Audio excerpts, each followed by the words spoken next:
Hey everybody, it's Christy Birchfield. Today we are looking in the book of Micah. It's in the Old Testament of the Bible, and we've been studying through this. If you've missed any of the previous, you can always click on the link in the description below. That'll take you to the full playlist for everything. But it's chapter 5. These first 9 verses, as we look through this chapter, are really about prophecy. They're looking forward. God's been talking about judgment, and he's been talking about restoration. But now he kind of wants to explain ultimate restoration. At some point in the future, God's saying, look, I'm going to bring the one that will restore everything.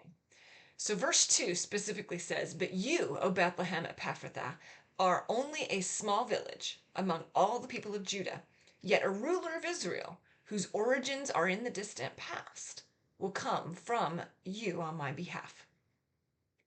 It's foretelling the coming of Jesus.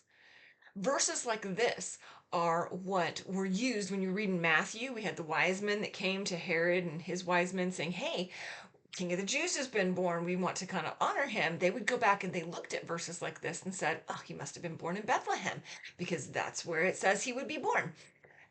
That's where we see the fulfillment of this prophecy.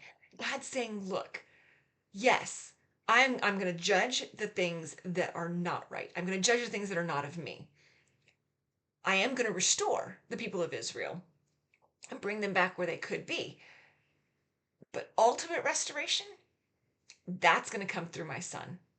That's going to come through Jesus Christ, who will be born in Bethlehem and who will be raised up and be the one who can live the life that I've demanded, as God's saying.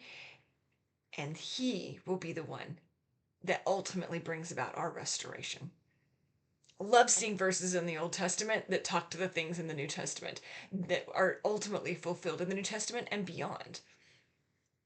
Are we trusting in Christ for our ultimate restoration? Because we can't restore ourselves. We can't remake ourselves. We didn't create ourselves in the first place. Making sure that we are focusing in on Christ and on what he's done for us, because God is holy and God's judgment is real. But Christ came so that we can be ultimately restored. Seek his restoration today. Thanks.